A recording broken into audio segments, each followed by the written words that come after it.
There's this remarkable phrase in the book of Hebrews that captures the beauty of the gospel in just a few words.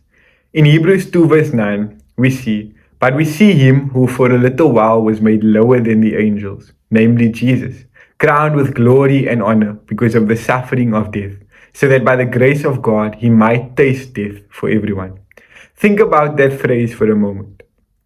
Jesus tasted death, not merely observed it, not merely approached it, he entered into it. From the beginning of human history, death has been the great shadow over our world. Every generation feels its presence, every life eventually faces it. Death stands before humanity like an unavoidable enemy. But it was never meant to be this way. Human beings were created for life with God, for communion with the one who is the source of life itself. Yet, through sin, death entered the story, decay entered the world, separation entered the human heart, and ever since, death has stood as the final enemy of mankind. But the message of Hebrews tells us something astonishing. The Son of God did not remain distant from this broken world.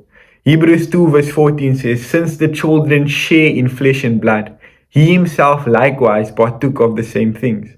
The eternal Son entered fully into our humanity. He felt hunger, he felt weariness and thirst. He experienced suffering, and ultimately, he entered death itself. Death by crucifixion. But notice why. That through death, he might destroy the one who has the power of death and deliver all those who through fear of death were subject to lifelong slavery.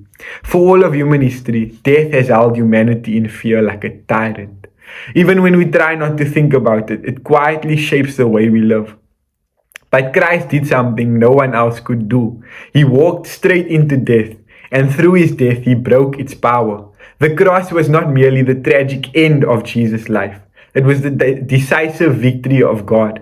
The Son of God tasted death so that death would no longer rule over us. And this is why the resurrection changes everything, because the one who entered the grave did not remain there. Life burst out of the tomb, and now everyone who belongs to Christ can share in that life. This is why the Apostle Paul can cry out in triumph, quoting the Old Testament, "Where, O death, is your victory? Where, O death, is your sting?"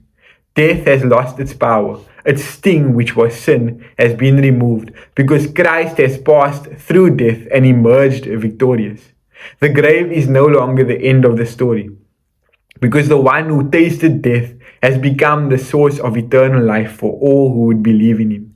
And Hebrews tells us that he is now bringing many sons and daughters to glory. The Son of God entered our suffering so that we might share in his glory and life forever. He entered death so that we might receive life. And so today the invitation of the gospel stands. Come to the one who conquered death. Worship and honor him. Trust in the one who tasted it for you and receive the life that only Christ can give. God bless.